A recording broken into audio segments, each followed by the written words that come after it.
Panique dans le territoire de Fizi, précisément à Baraka. Nous sommes à au moins 50 kilomètres au sud d'Ouvira, suite au repli de Ouazalendo, de plusieurs Ouazalendo, et l'observation de la présence de plusieurs FRDC. Plusieurs situations ou bien plusieurs actions diplomatiques sont prévues par le gouvernement de Kinshasa, sauf que jusque-là, le gouvernement manque toujours de mots et n'arrive toujours pas à expliquer ou à dire à la population comment et dire si la cité d'Ouvira est tombée. Bonjour, bonsoir. Nous vous saluons de partout où vous êtes en train de nous suivre. Merci à vous tous qui ne cessez d'être connectés à nous. S'il vous plaît, likez, partagez et restez connectés. Je vous demanderai de continuer à nous suivre sur toutes nos plateformes, sur Facebook, YouTube et TikTok, ainsi que X. Ne manquez pas, suivez-nous de partout pour être à jour de tout ce que nous faisons. S'il vous plaît, aidez-nous à faire grandir la communauté Analysons Congo, puisque nous y travaillons avec vous et nous l'amenons à grandir. Alors, nous sommes le 12. Je ne sais pas si vous avez vu ceci. Ces images que je suis en train de vous montrer, ça parle d'une situation. Vous voyez, c'est plusieurs pirogues à la fois. Nous sommes dans le territoire de Fizi, précisément dans le chef-lieu de territoire, si je peux l'appeler ainsi. C'est la grande ville Baraka. Une grande agglomération qui contient beaucoup de personnes. Et suite à l'avancée, à la prise d'Ouvira, par l'AFC Bar M23 à la date du 9 et la sortie vers le 10. Le 10, le 11, il y a eu des paniques et vous êtes en train de voir comment les gens, ils sont en train de chercher comment quitter et aller s'abriter. Bon, probablement, il y a des directions que je pense qu'ils vont prendre.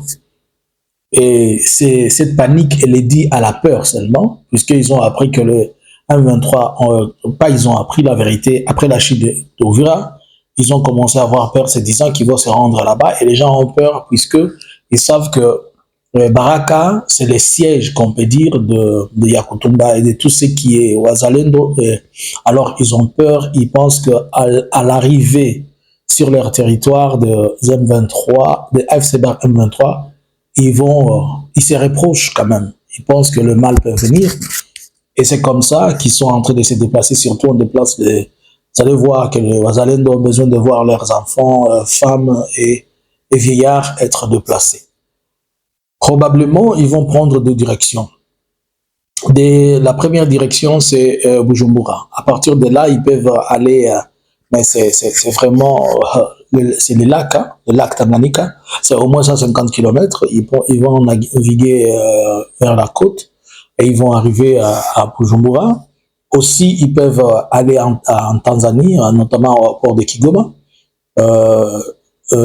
C'est là où, plutôt, ils vont arriver à Dar es Salaam, au port. C'est là où, comme je viens de vous dire, c'est presque, nous sommes à 160 km aussi. Donc, dans tous les deux cas, il y a deux directions qui peuvent prendre la population. Cela est dit seulement à une panique. Mais l'AFC Bar M23 n'a pas encore avancé jusque là-bas, puisque la dernière position, on parle les FRDC sont à Makobola, au moins entre 20 et 30 km. C'est à Makobola. À Ouvira, il y a encore beaucoup de choses que moi je pense que le M23 doit faire, puisqu'ils ont d'abord lancé un communiqué officiel disant que tous les Ouazalendo doivent remettre les armes, ceci et cela. Pendant ce temps, jusque-là, la population n'a pas encore commencé à sortir puisqu'on les avait demandé de rester dans la maison pour faire leur ratissage, pour demander d'abord aux Ouazalendo de sortir. Après ça, il faut passer à l'étape des ratissages. Peut-être ils vont faire de maison à maison, on ne sait pas. Puisqu'il faut vraiment sécuriser Ouvira pour éviter que le mal arrive, car il y a beaucoup d'armes à Ouvira. Et ce que moi, je trouve que ça sera difficile, c'est le fait qu'ils disent que l'on dise où sont le Ouazalendo et les porteurs d'armes. Ça va être difficile à ouvrir puisque on sait que c'est l'enfant de X et c'est l'enfant de Y. On sait qu'ils sont dans les quartiers X et Y. Et ça sera difficile pour que X, Y puisse dénoncer l'autre. Avez-vous vu ce qui s'est passé à Ouvira? Je ne sais pas si vous avez vu cette image. Les gens ont commencé à faire la propreté de la ville sans que personne ne puisse leur demander de les faire. Donc, nous avons un problème, comme on l'a toujours dit, de leadership. Si le peuple n'attend qu'un mot d'ordre d'un leader, un ordre ou quelque chose, ils arrivent à s'exécuter, cela veut dire que, d'une manière ou d'une autre, le peuple peut faire de grandes choses s'ils ont de bons leaders. Les gens ont commencé, aujourd'hui nous sommes vendredi, nous sommes le 12. Demain, le 13, samedi, ça sera les grands salongos. Mais avant les grands salongos, tout le monde a déjà commencé à faire la propreté. Vous allez remarquer que, comme je l'avais mentionné dans un message spirituel, vous allez remarquer que l'Est va être trop propre. Là où les AFC sont en train d'avancer, ils vont toujours rendre les villes très propres et ça sera les ténèbres et la lumière comparativement au parti où occupe le gouvernement. Mais qu'est-ce qui ne va donc pas? Alors, l'Union sacrée prévoit de faire une marche un marche pacifique le 19 pour demander l'application des accords de cessez-le-feu et le retrait ou bien des troupes rwandaises. Les députés prévoient de faire un sit-in le 15 décembre devant l'ambassade des États-Unis. Aujourd'hui, le 12, il y a une activité importante. La RDC a encore plaidé, a amené sa situation devant les conseils de sécurité. Il va y avoir une session extraordinaire tout au long de la journée pour, pas examiner, mais chercher encore des sanctions pour sanctionner le Rwanda. Bon, il y a certains pays qui sont avec lui, notamment le pays qui joue son jeu, la France. Vous savez que la France, elle paraît toujours être l'enfant attaché à la RDC au niveau du Conseil de sécurité. Mais en réalité, la France ne joue pas un franc jeu. Bon. D'après le sondage, il est toutefois démontré que les États-Unis, la représentante des États-Unis au Conseil de sécurité, a aussi haussé les tons, ainsi que la France. Mais de l'autre côté, la RDC qui veut demander à ce que le Rwanda soit frappé d'un embargo sur l'acquisition ou l'achat d'armes, elle demande aussi des sanctions individuelles et les gels de fonds, les gels de biens, des avoirs des particuliers au niveau du Rwanda. C'est au niveau international pour le Rwanda, c'est-à-dire ils veulent demander encore un autre paquet de sanctions. Cette histoire, je ne sais pas quelle est cette démarche diplomatique de va-et-vient. Ce sont des erreurs diplomatiques que les gens ont fait et ces erreurs diplomatiques n'amènent pas à des solutions. Nous nous retrouvons aujourd'hui en train de crier qu'on a violé l'accord de cessez-le-feu et machin. N'ayons pas une courte mémoire, mais revenons à nous, s'il vous plaît. Lors de la conférence de Paris sur le couloir humanitaire, quand on a dit que la France a dit que l'aéroport l'aéroport de Goma devait s'ouvrir. Mais le ministre des Affaires étrangères du Rwanda avait dit deux choses. S'il faut ouvrir l'aéroport du Goma, il faut d'abord consulter ceux qui sont les propriétaires, ceux qui sont co-gestionnaires de cet aéroport pour le moment, c'est dont la responsabilité leur incombe. Il a dit la deuxième chose. La RDC doit cesser de continuer, elle continue à bombarder les positions en utilisant les drones et les Sukhoi. Ce n'était pas une violation des cessez-le-feu. Mais les cessez-le-feu étaient déjà violés. Revenons. Lorsqu'il y a eu des attaques sur le Mwenga, et avant d'arriver à Mwenga Centre, les Kaziba et tout ça, c'était la violation de cessez-le-feu, puisque combien de fois la FRDC a dit qu'il a pilonné des endroits, dans les Massissi, dans les Rutshuru, tout le monde a crié, et on a tué, et que personne ne pleure ici. Pendant ce temps, l'AFC était en train de faire des communiqués. Et moi, je vous avais dit, ne prenez pas ces communiqués for granted. Ne le prenez pas comme ce sont des faiblesses. Je comprends et je connais la psychologie de ceux-là qui sont en train de faire, comment les garçons là, ils agissent. Comme ils sont en train de vous dire chaque fois, vous nous bombardez, vous nous bombardez, vous nous bombardez.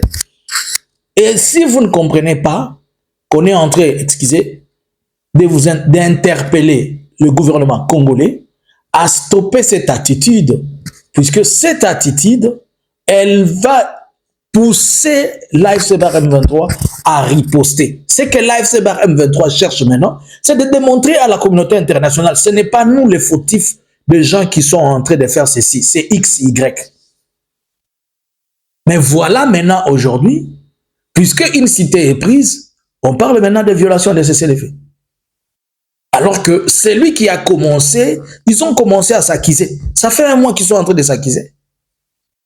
Bon, est-ce que l'accord a eu jour le 4 décembre? Non. Cet accord est mis en valeur, si je peux la dire, et permettez de comprendre le mot. C'est-à-dire, il a été signé et il est dans ces mêmes documents, il est écrit qu'il entre en fonction le 27 juin 2025. Depuis le 27 juin 2025. Combien de fois? C'est le jour où l'accord est entré. C'était le 27 ou le 29, si je me trompe de date. C'est le jour où l'accord est entré en vigueur. Et depuis ce temps-là, combien de violations de cessez-le-feu a-t-il eu? Combien on a dit on bombarde dans les mineurs? On tue les gens là-bas. On fait ceci, on fait cela. Silence radio. Voilà le problème que nous avons. Alors, qu'est-ce qui va ressortir du Conseil de sécurité? Ce sont des sanctions, peut-être pas des sanctions, mais on va demander seulement le respect de tel. Chacun va acquiser. Ça sera que de la routine et ça ne va rien produire. Nous allons attendons encore demain, on va dire le Conseil de sécurité a dit le respect de la résolution 27, c'est pas 31, machin, mais ça ne sera que des discours. En fait, la RDC, elle espère beaucoup sur la diplomatie qu'elle est en train de mener pour lui amener des résultats, sachant et déjà compris que la diplomatie elle-même de la République démocratique du Congo, c'est un front qui ne donne pas, puisque sa diplomatie, elle est faible. On peut faire le bruit pour les gens qui sont au pays que la RDC est devenue, je ne sais pas, rentrer au paradis ou consort, mais sur la réalité, sur le fait, la situation sur terrain, elle démontre noir sur blanc que la diplomatie congolaise, elle est improductive. Les Français ont parlé, on ouvre l'aéroport, never. Les Belges ont sanctionné, on fait ceci, never. Les Américains ont fait ceci, never. N'avez-vous pas compris que cette diplomatie-là, elle n'agit pas? Ou bien, il faut distraire, c'est aussi un mécanisme pour distraire et embellir le décor de la table. Vous êtes en face de quelqu'un qui est en train de vous tirer, vous êtes en train de lui dire, arrête de tirer. Arrête de tirer, il tire, arrête de tirer. Il faut à un certain moment réfléchir un peu. Ok? Alors, on dit que le 15, il va y avoir un sit-in au niveau de l'ambassade des États-Unis. Les députés vont aller s'asseoir si c'est 30 minutes ou 1 heure. Vous avez déjà signé un accord de cessez-le-feu, un accord de paix. Ce n'est pas un accord de cessez-le-feu, mais un accord de paix. Le cessez-le-feu avait été déjà signé, mais il a été violé plus tôt. Mais cet accord de paix, vous l'avez signé entre vous et le Rwanda. Ce n'est pas entre vous et les États-Unis, puisque vous n'étiez pas en conflit avec les États-Unis. Mais dans cet accord de paix que vous avez déjà signé et que vous l'avez déjà accordé, on vous l'a déjà accordé, vous venez encore faire un sit-in pour demander que l'on fasse quoi? Que l'on fasse respecter les cessez-le-feu, alors que ceux qui sont censés respecter les cessez-le-feu, c'est vous les deux belligérants. Qu'est-ce que les États-Unis vont dire au Rwanda? Arrête de bombarder. Il va lui dire ce qui est écrit. Il est écrit que le Rwanda lève les mesures disciplinaires si le Rwanda reçoit les œuvres de l'air. Il est écrit le respect d'intégrité territoriale. Comment vous allez faire un sit-in là où vous n'avez jamais obtenu, vous n'avez jamais eu à démontrer que le Rwanda vous a agressé, puisque vous ne l'avez jamais eu dans ce document, que vous êtes en train de demander aux États-Unis de respecter un document, des choses qui ne figurent pas. Vous lui demandez de dire au Rwanda qu'il arrête de vous agresser, alors que Nulle part, vous n'avez écrit que le Rwanda était un pays agresseur. Deuxièmement, vous lui demandez d'aller de dire au Rwanda de pouvoir retirer ses forces, alors que nulle part, il est écrit que le Rwanda a des forces de troupes en RDC. Vous dites que c'est les groupes des experts qui vous ont dit. Mais vous-même, quand vous vous êtes assis devant le Rwanda, avec le Rwanda, avez-vous fait comprendre et écrit dans votre Bible là, la Bible que vous avez comme accord de paix là, avez-vous écrit dedans que le Rwanda nous agresse, le Rwanda est pays agressé? Est-ce que les États-Unis ont dit, Donald Trump a signé un document pour dire le Rwanda est un pays agressé? Vous allez lui demander ce qui n'est pas écrit, ce qui n'existe pas.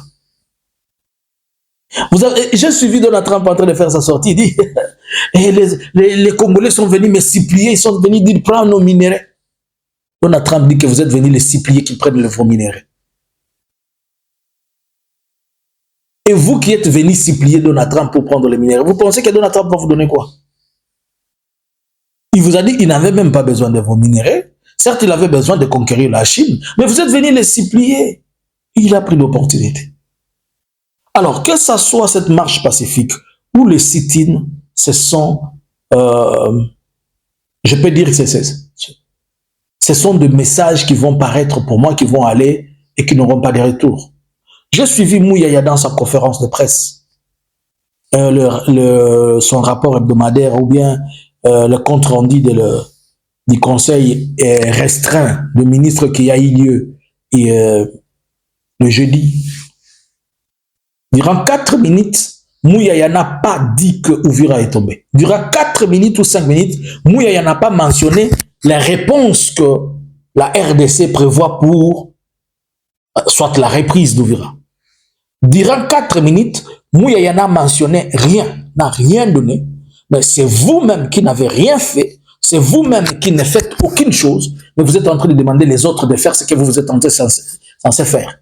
Premièrement, même cette communauté internationale, quand vous allez la poser la question, elle va vous demander, mais est-ce que vous là-bas, vous, on a entendu un communiqué. Avez-vous fait même les condoléances aux gens qui sont morts? Vous parlez d'un chiffre de 200 000 personnes qui sont déplacées. L'avez-vous compté comment?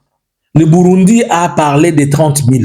Et sur le sol burundais, il y avait 85 000. Comment cela est sorti de 120 000 à 200 000? C'est puisque maintenant il y a 200 000 que ça fait un besoin. Donc pour vous, c'est quand il y a une chute que le besoin et le potentiel et le problème arrivent. J'ai dit dans un live que moi, nous étions en train de nous poser la question pourquoi Kinshasa n'a pas parlé, mais j'ai dit que Kinshasa ne parle pas puisqu'il n'a rien à dire. Qu'est-ce que Félix va dire? Il a promis à la moindre escarmouche, il a promis de riposter, il a promis de ne pas se parler avec Kagame, il a promis qu'il ne discutera plus rien. Il a dit le jour où je vais le voir, je vais lui poser la question, qu'est-ce que tu cherches à mon pays? Il a été aux États-Unis. Il était tout le temps en train de regarder en l'air. Vous savez pourquoi? Je vous ai dit des choses que vous n'acceptez pas. Je vous répète ceci. Félix est parti à Washington le 3. Le 2 décembre, il y avait tous les chefs coutumiers étaient chez lui. Dans son histoire de palais de la nation. Là. Tous les chefs coutumiers sont venus faire des incantations pour empêcher Félix de dire qu'il ait l'esprit qui va dominer Kagame et que Kagame ne le domine pas. Et on lui a donné une recommandation de ne pas regarder Kagame dans les yeux. C'est comme à l'histoire des musées avec Mobutu. Maintenant, il n'a même pas dit à Kagame de lui poser la question, qu'est-ce que tu cherches dans mon pays? Il n'a pas parlé à Kagame, il était tout le temps furieux là-bas. Nous ne posons pas d'actes. Nous ne posons, les actes que nous sommes en train de poser, ce sont des actes destructifs au lieu qu'ils soient des actes constructifs. Les gens sont en train de se plaindre sur la FARDC. Arrêtez de vous plaindre sur mes papas. Mana papa nanga botika ko fingira nga papa ya FARDC. Pardon. J'apprends que le gouvernement, les hauts fonctionnaires à l'état-major, on est en train d'attendre seulement que les FARDC bougent un peu. Tous ces militaires-là, on va les interpeller parce qu'ils ne vont pas. Botika ko lukira ba papa nanga ba kan. Ba kuti na front, ba kufi, ba zoki, pasio ba moni bilo bozo vana na kata ba biro kuna, bongo boya ko impitaka bango ba problème.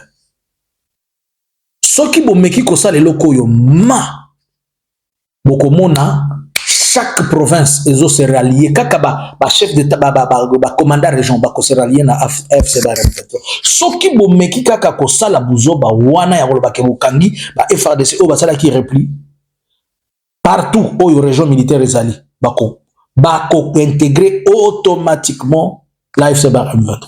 Je vous l'ai dit. Ils vont le faire d'une manière automatique, ils vont juste demander puisque tout le monde va comprendre que aller au front, c'est un danger. Retourner à Kinshasa, c'est un danger. Entre la peste et le choléra, on choisit quand même ce qui est moindre. Et ce qui est moindre, c'est qu'on se jette là où on n'est pas dérangé et tourmenté. Où sont passés les Wazalendo d'Ouvira? Il y a trop de questions et trop de bruit qui se disent là-dessus. Alors, nous allons voir ce qui va se passer aujourd'hui, durant la journée. Mais il y a toujours le problème avec le Burundi qui est là. Et seulement le Burundi a des options, soit il coopère, soit il affronte. Mais je ne pense pas que le Burundi va accepter d'affronter, puisque c'est mieux qu'il coopère. On essaie de voir et comprendre comment la situation va évoluer. Dans l'entretemps, nous allons encore revenir vers vous pour vous tenir informés de comment les choses sont en train d'évoluer et comment tout se passe. Likez, partagez, abonnez-vous et restez connectés. Nous sommes là pour vous faire des mises à jour à tout moment. Nous, c'est Analysons Congo. Bonjour, bonsoir. Analysons Congo subscribers.